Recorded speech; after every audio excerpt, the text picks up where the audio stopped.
नमस्कार। चलिए आज बात करते हैं भारतीय संविधान के एक ऐसे प्रावधान की जो बहुत शक्तिशाली है, पर जिसके बारे में ज्यादा चर्चा नहीं होती, और वो है राष्ट्रपति पर महाभियोग। ये वो प्रक्रिया है जो पक्का करती है कि देश का सर्वोच्च पद भी जवाबदेही से परे नहीं है।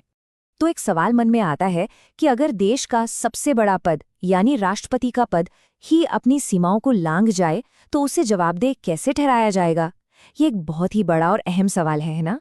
और इसका जवाब हमें कहीं और नहीं बल्कि सीधे हमारे संविधान में ही मिलता है। ये है आर्टिकल 61, जो राष्ट्रपति को पद से हटाने की पूरी प्रक्रिया के बारे में बताता है। इस प्रक्रिया को कहते हैं महाभियोग या इम्पीचमेंट। अब ये कोई मामूली प्रस्ताव नहीं है, ये एक अर्धन्यायिक प्रक्रिया है। इसका मतलब जानते क्या है? इसका मतलब है कि ये लगभग एक अदालती सुनवाई की तरह है, लेकिन ये सुनवाई अदालत में नहीं बल्कि संसद के दोनों सदनों में होती है। तो अगला सवाल ये है कि आखिर वो कौन सी वजह हो सकती है, वो कौन सी नौबत आ सकती है कि राष्ट्रपति के खिलाफ इतना बड़ा और इतना कठोर कदम उठाया जाए? और देखिए, यहाँ एक दिलचस्प बात है। संविधान इसके लिए सिर्फ एक ही आधार बताता है, संविधान का उल्लंघन। बस इस फ्रेज की कोई साफ साफ परिभाषा नहीं दी गई है, जो इसे आप कह सकते हैं कि बहुत व्यापक बना देती है। तो फिर इस संविधान का उल्लंघन का मतलब क्या निकाला जाए? वैसे तो संविधान में इसे डिफाइन नहीं किया गया है, लेकिन जानकार मानते हैं कि इसमें देशद्रोह, भ्रष्टाचार, सत्ता का गलत इस्तेमाल या फिर नागरिकों के मौलिक अधिकारों का हनन जैसी गंभीर चीजें आ सकती हैं। असल में कोई भी ऐसा काम जो संविधान की आत्मा के खिलाफ हो। अच्छा, अब समझते हैं कि ये प्रक्रिया संसद में चलती कैसे है। और मैं बता दूं, ये कोई आसान रास्ता नहीं है। ये एक बहुत ही कठिन और चुनौतीपूर्ण प्रक्रिया है, जिसे पार करना लगभग नामुमकिन सा लगता है। ये पूरी प्रक्रिया मोटे तौर पर 7 स्टेप्स में बटी हुई है। चलिए एक एक करके समझते हैं। सबसे पहले, संसद का कोई भी सदन, चाहे लोकसभा हो या राज्यसभा, आरोप लगा सकता है।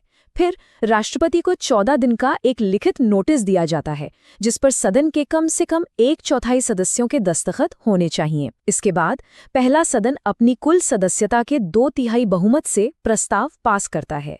फिर दूसरा सदन इन आरोपों की जांच करता है। इस जांच के दौरान राष्ट्रपति को अपना पक्ष रखने का पूरा मौका मिलता है। और आखिर में अगर दूसरा सदन भी 2/3 बहुमत से प्रस्ताव पास कर दे तो राष्ट्रपति को उसी वक्त पद से हटा हुआ मान लिया जाता है। इस प्रक्रिया की गंभीरता का अंदाजा आप इसी बात से लगाइए कि इसे शुरू करने के लिए भी 1/4 सदस्यों की सहमति जरूरी है। ये कोई छोटी बात नहीं है।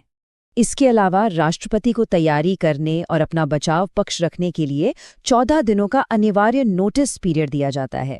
ये आप जानते हैं, प्राकृतिक न्याय के सिद्धांत को पक्का करता है। और सबसे जरूरी बात यह है कि प्रस्ताव को पास करने के लिए दोनों सदनों में 2/3 का विशेष बहुमत चाहिए। ये एक बहुत ही ऊंचा स्टैंडर्ड है, जो ये सुनिश्चित करता है कि इस शक्ति का दुरुपयोग राजनीतिक वजहों से ना हो पाए। चलिए एक पल के लिए मान लेते हैं कि ये लगभग असंभव सी प्रक्रिया पूरी हो जाती है, तो उसके बाद क्या होता है? देश का काम कैसे आगे बढ़ता है? हमारे संविधान में इसके लिए एक बिल्कुल साफ प्रावधान है। ऐसी स्थिति में उपराष्ट्रपति तुरंत राष्ट्रपति का पदभार संभाल लेते हैं, ताकि देश का सर्वोच्च पद एक पल के लिए भी खाली ना रहे। लेकिन उपराष्ट्रपति हमेशा के लिए राष्ट्रपति नहीं बनते हैं। संविधान ये जरूरी करता है कि पद खाली होने के 6 महीने के अंदर अंदर नए राष्ट्रपति का चुनाव हो जाना चाहिए। अब आते हैं इस पूरी प्रक्रिया से जुड़े सबसे हैरान करने वाले तथ्य पर। इतना सब कुछ जानने के बाद मन में सवाल उठता है कि भारत में ऐसा कितनी बार हुआ है? तो इसका जवाब है ये नंबर 0। जी हाँ, 0। आज तक भारत के इतिहास में किसी भी राष्ट्रपति के खिलाफ महाभियोग की प्रक्रिया सफलतापूर्वक पूरी नहीं हुई है। ये इस प्रक्रिया की जटिलता और साथ ही भारतीय लोकतंत्र की परिपक्वता दोनों को दिखाता है। तो अंत में ये सवाल उठता है, क्या महाभियोग की असली शक्ति इसके इस्तेमाल में है या सिर्फ इसके संविधान में होने भर से है? शायद ये एक ऐसा संवैधानिक डर है जो ये पक्का करता है कि सर्वोच्च पद पर बैठा व्यक्ति भी हमेशा संविधान के प्रति जवाबदेह बना रहे। दोस्तों, अगर वीडियो आपको पसंद आया हो तो लाइक जरूर करें।